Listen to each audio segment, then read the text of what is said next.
Hey guys, welcome back to the Snap Ring Chronicles. Today we have another Ratchet video for you. But like always, if you find these videos helpful or interesting, could you give me a like, comment, and consider subscribing to my channel. Okay, today we have kind of a blast from the past. This is an old Plomb ratchet from World War II era.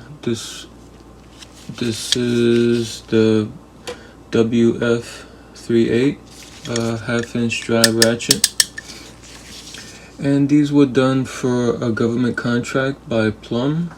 Like I said, wartime years, so early 40s.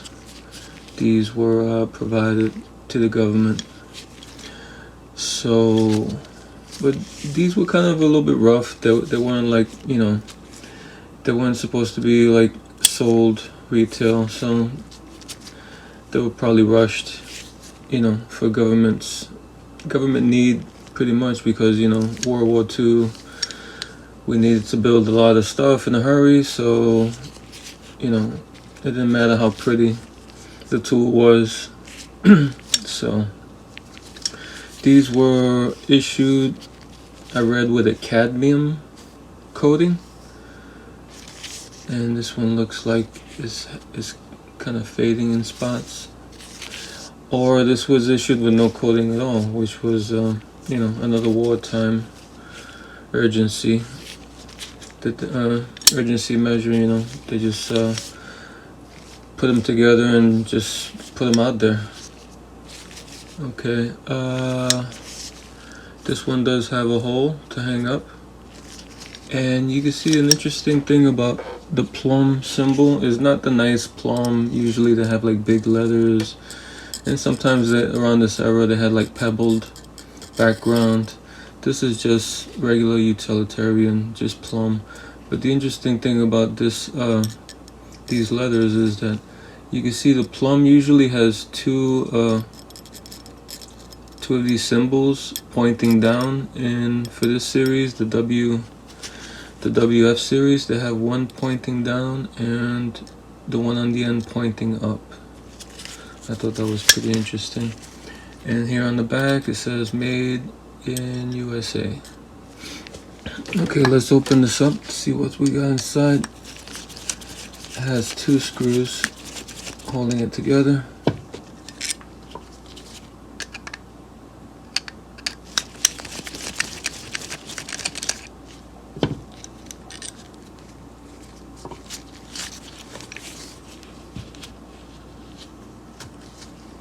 Okay, here are the screws.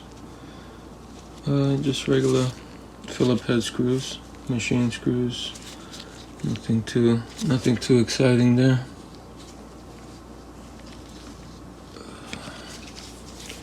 Okay, you pull up on the anvil, and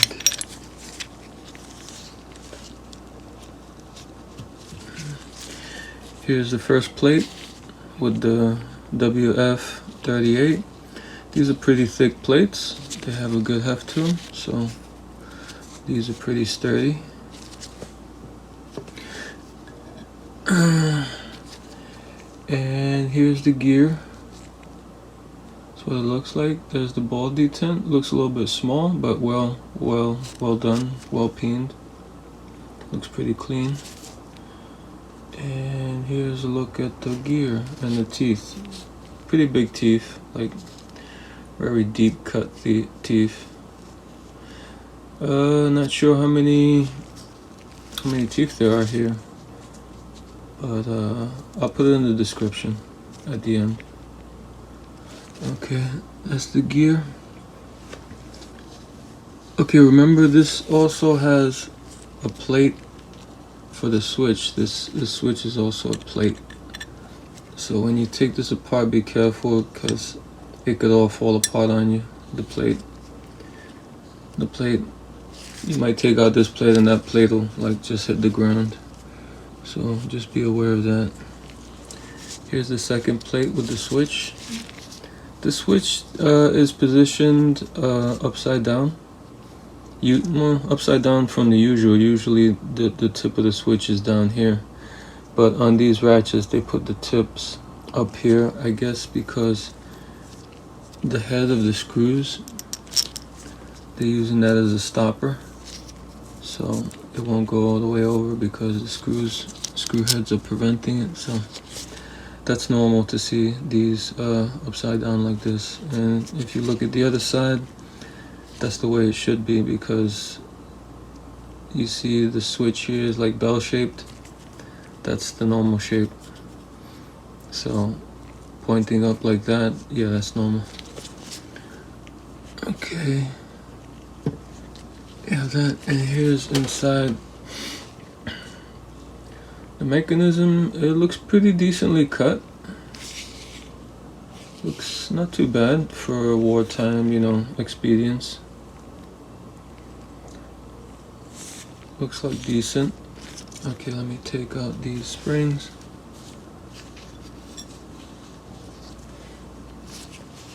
And this is what the springs look like. Just your regular coil cone springs. Nothing too impressive there. And here are your pawls. And they stick in this rounded area which holds the pawls. And this is what the pawls look like.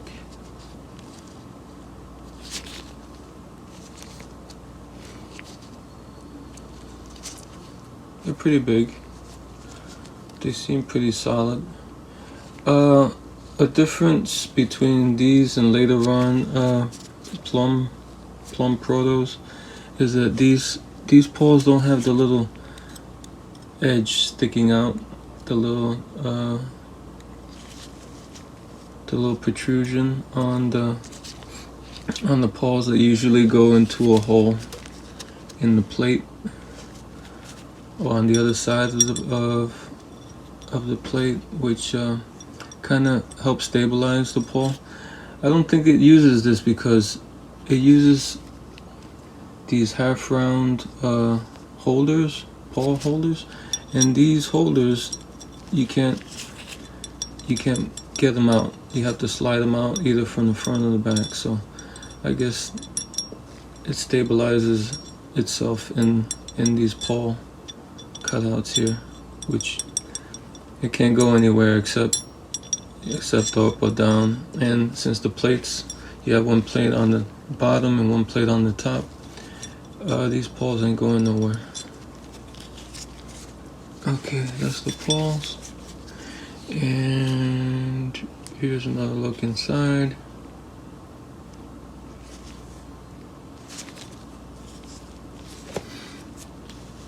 Okay, and this ratchet is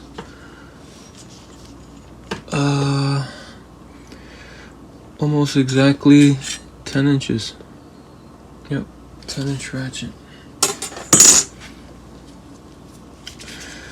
Okay, to put this back together, you just take your pawls, you slide them in,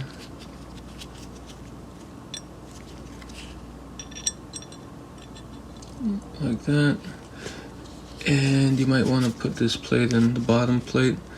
Okay, this is the switch plate, so it goes on the plumb side of the lettering. But I guess this is asymmetrical. It wouldn't really matter if you could probably put this plate on top and on the bottom and the other plate on top. I wouldn't see why it wouldn't make much of a difference. Okay, and I usually hold it there because put my finger in the back because this likes to pop out like that. Okay, so switch it. Okay, switch it like that. That way I can get my spring in the side here.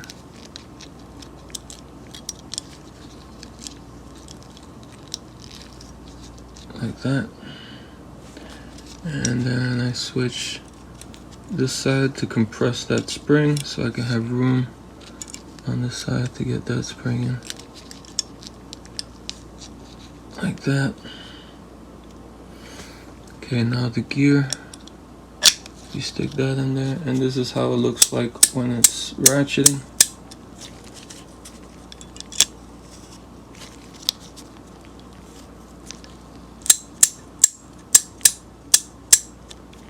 Okay.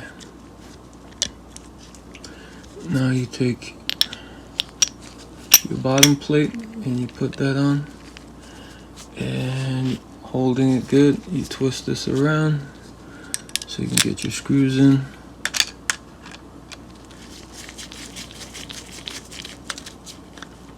Okay. And you get your other screw in.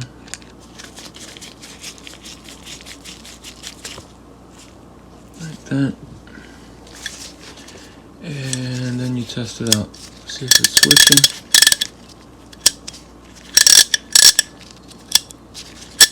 Yep, switching.